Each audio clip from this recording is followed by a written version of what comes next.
आकाशवाणी संबलपुर जोहार आंचलिक खबर पढ़ुचन आशुतोष पाणिग्राही। माटिर दरब तैयार घिनबानु पारंपरिक कुम्हार मानकर पेशा तिष्टि रहबा आ भारतर समृद्ध सांस्कृतिक ऐतिह्य के संरक्षण कराई पारबा बोली राज्यपाल डॉक्टर हरिबाबू कुंभमपाटी कहिछन।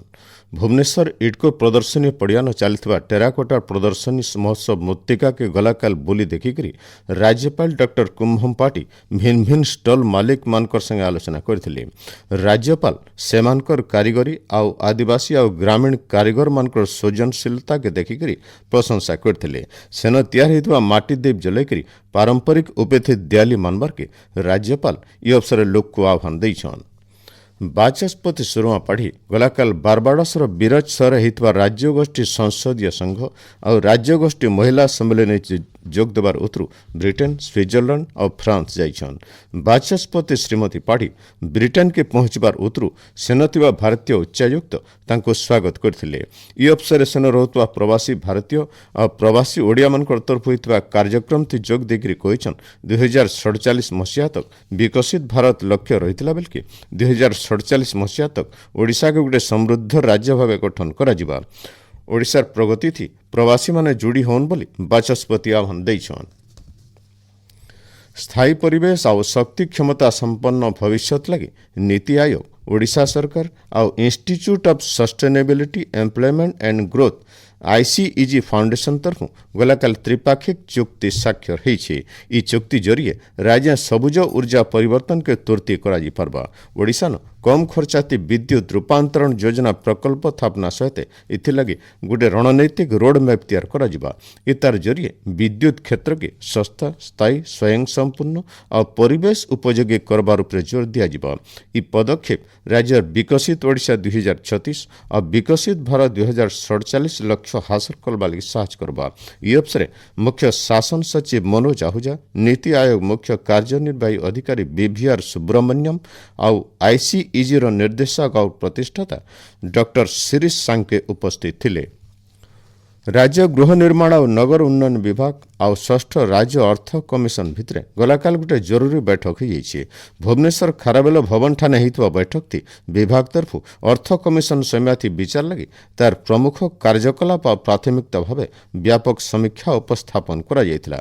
प्रोत्साहन अनुदान लगी मानदंड सहरांचल शासन और आर्थिक श्रृंखला के बरकस करबार परिमल व्यवस्था थी उन्नति आनबार पौर संस्था लगी दक्षता विकास और आर्थिक परिचालना थी उन्नति बागे बहुत विषय पर आलोचना करा जाइतला। राज्य समवाय विभाग तरफ नवेम्बर 14 और 20 तारीख तक निखिल भारत समवाय सप्ताह पालन करा।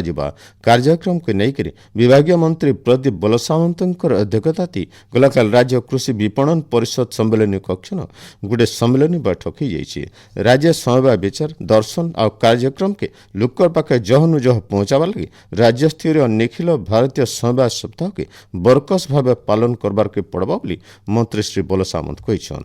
इ बछर इ दिवस विषय वस्तु आत्मनिर्भर भारत लगी समवाय गोटे माध्यम रखा जाइछे। भारतीय जनता पार्टी तरफ राज्य दलीय पदाधिकारी मानकर तालिका गलाकाल बाहर करा जाइछे। राज्य शाखा सभापति मनमोहन सावंतर अनुमोदन थी बाहरितबा इ तालिका थी उपसभापति भाव 10 जन को नियुक्ति दिया। साधारण संपादक भाव 4 जन, संपादक भाव 10 जन, कोषाध्यक्ष और युग्म कोषाध्यक्ष भाव जने लेखा दलीय कर्मकर्ता को नियुक्ति दिया जाइछे।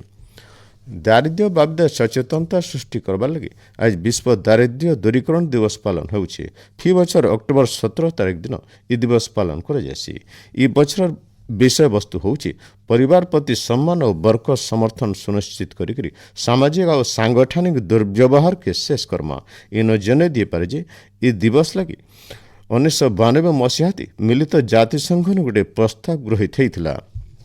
देवगढ़ जिलापाल सम्मेलन कक्ष गलाकाल जिला स्तरीय राजस्व समीक्षा बैठक हो जिलापाल कविंद्र कुमार साहूकर अध्यक्षता होता बैठक थी सेप्टेम्बर मास धारी जिलार भिन्न भिन्न टिकस आदाय बाबद आलोचना करा। देश दक्षिण पश्चिम मौसुमी बायु पूरापूरी भाव फिरी जाइए। इ समय भितर तमिलनाडु आंध्र प्रदेशर समुद्रकणी इलाका दक्षिण आभ्यंतरीण कर्णाटक आउ केरलर माहेठाने उत्तर पूर्व मौसुमी बायु प्रभावित वर्षा मूल होइछे। सियाड़े एवं 24 घंटा भितर राज्यर सबु जगन पाग सुखरा हेबा बोली भुवनेश्वर आंचलिक पाणीपाग विज्ञान केन्द्र तरफ अनुमान करा जाइछे। एछनी आंचलिक खबर न शेष है। आर बेलर आंचलिक खबर सुनी पारबे राति 7:02 थी। जोहार।